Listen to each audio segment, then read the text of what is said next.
Hi అండి, అందరికీ నమస్కారం. మీ ప్రియమైన ఫుడ్ ఛానల్ ఫ్యామిలీ వంటకి స్వాగతం. ఈరోజు మీకోసం ఒక టేస్టీ రెసిపీ మీ ముందుకు తీసుకొచ్చాను. అదేంటంటే చికెన్ కందనకాయల కర్రీ. ఇది తెలుగు వంటకాలలో మంచి రారాజండి. ఆరోగ్యానికి అగ్రహారం ఇస్తుంది. ఈ వంటకం గురించి చెప్పాలంటే మాటలే ఉండవండి. ఎందుకంటే ఇది శక్తినే కాదు, మంచి నోటికి రుచిని కూడా అందిస్తుంది. మీరు ఒకసారి ట్రై చేసి చూడండి. చికెన్ కంటే కందనకాయల కర్రీ చాలా టేస్టీగా ఉంటుందండి. పర్ఫెక్ట్గా వస్తుంది. నేను చేసిన ఈ పద్ధతిలో ఒక్కసారి ట్రై చేసి చూడండి, మీకే తెలుస్తుంది. చాలా చాలా రుచికరమైన వంటకం అండి ఇది. ఇంకెందుకు ఆలస్యం, వీడియోలోకి వెళ్ళే ముందు ఇంకెవరైనా సబ్స్క్రైబ్ చేసుకోకపోతే సబ్స్క్రైబ్ చేయండి. వీడియోని చివరి వరకు చూడండి, ఎక్కడ స్కిప్ చేయొద్దండి. వీడియో చూసేద్దాం రండి.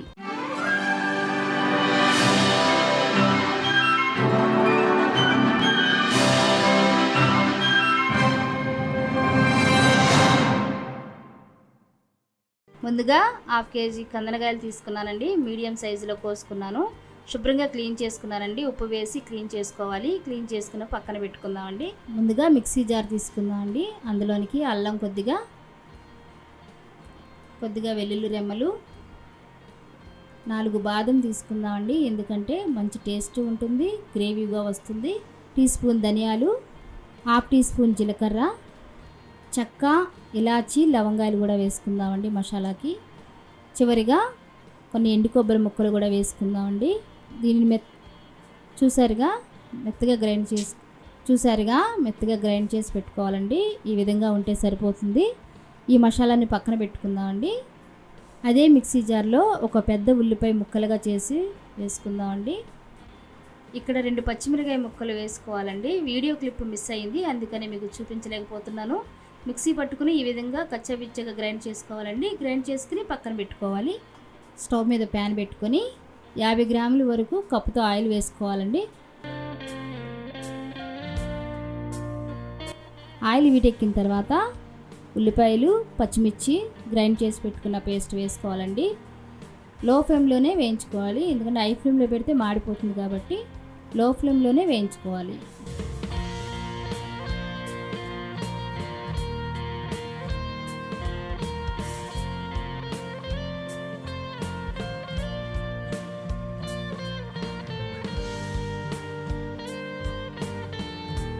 పచ్చివాసన పోయేదాకా వేయించుకున్న తర్వాత ముందుగా గ్రైండ్ చేసి పెట్టుకున్న మసాలా పేస్ట్ కూడా వేసి వేయించుకుందామండి.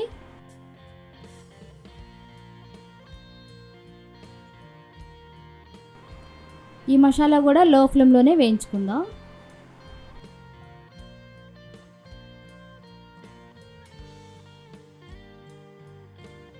ఇక్కడ మసాలా అంతా కలిసేటట్టు తిప్పుతూ చిన్న మంట మీద వేపుకుందామండి.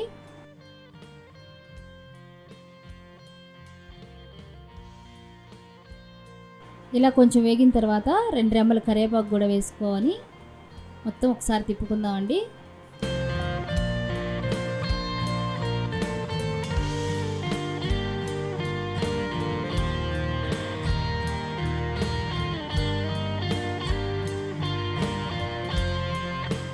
ఇలా వేయించుకున్న తర్వాత ఒకసారి మూత పెట్టి 2 నిమిషాలు మగ్గనిద్దామండి.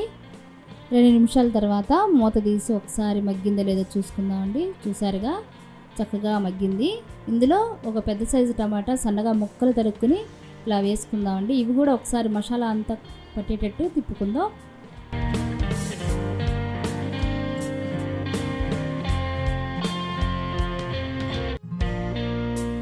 టమాటా ముక్కలు తిప్పుకున్న తర్వాత మరొక 5 నిమిషాలు మూత పెట్టి మగ్గనిద్దామండి. టమాటా పూర్తిగా మగ్గిందాకా 5 నిమిషాల తర్వాత మూత తీసి చూసుకుందాం. చూసారు కదా, సగం మగ్గినాయండి. ఇంకొంచెం ఫ్రై చేసుకుందాం.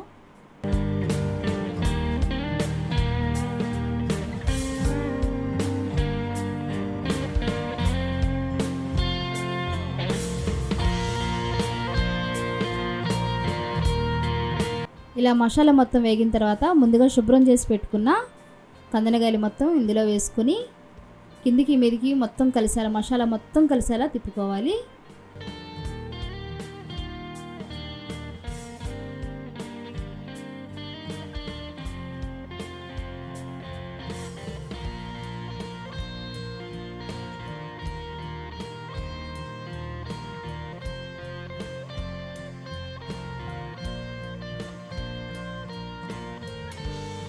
మసాలా అంతా ముక్కకు పట్టిన తర్వాత తిప్పుకున్న తర్వాత 2 టీ స్పూన్లు సాల్ట్ వేసుకుని మగ్గనిద్దామండి.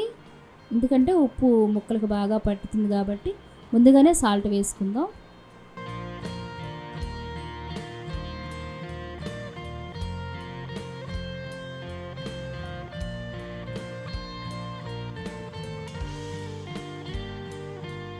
ఇప్పుడు మూత పెట్టుకుని 10 నిమిషాల్లో ఫ్లేమ్లో ఉడకనిద్దామండి. ఒకసారి మూత తీసి చూద్దామండి. చూసారు కదా, ఈ విధంగా ఉడికింది. ఇంకొంచెం మగ్గనిద్దాం. ముక్క గట్టిగా ఉంటుంది కాబట్టి ఇంకొంచెం బాయిల్ అయితే బాగుంటుంది.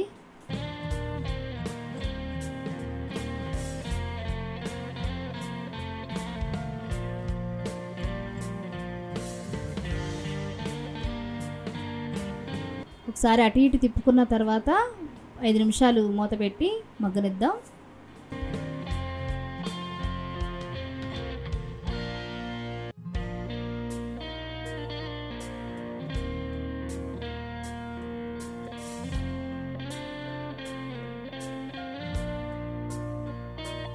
ఇప్పుడు మూత తీసి చూద్దాం.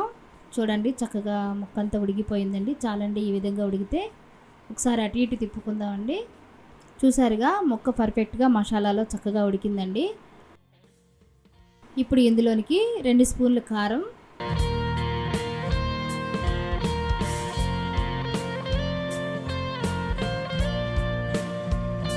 1 టీ స్పూన్ పసుపు వేసి మొత్తం కారం మొత్తం ముక్కలకు పట్టేలా తిప్పుకోవాలి.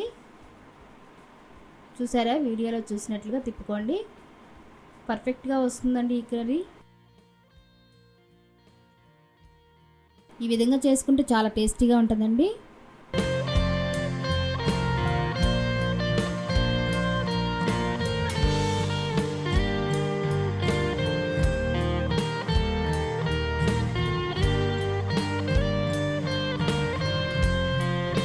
కారం మొత్తం ముక్కకు పట్టేలా తిప్పుకున్న తర్వాత ఇందులోనికి కప్పు లేదా కప్పున్నర నీళ్ళు పోసుకుందామండి. చూసారుగా, ఈ విధంగా నీళ్ళు పోసుకుంటే సరిపోతుందండి. మరి ఎక్కువ నీళ్ళుగా పోసుకోవద్దు.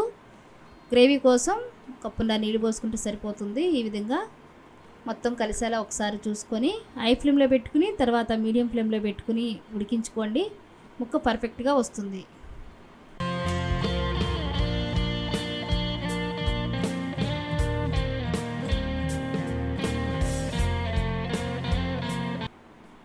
ఇప్పుడు మూత పెట్టుకుని ఒక 10 నిమిషాలు ఉడికించుకుందామండి.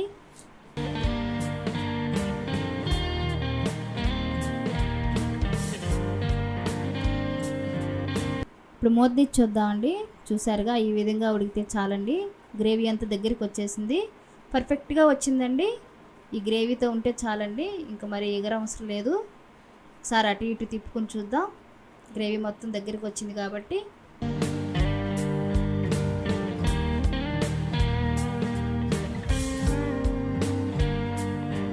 చివరిగా కొత్తిమీర వేసుకుందామండి. కొద్దిగా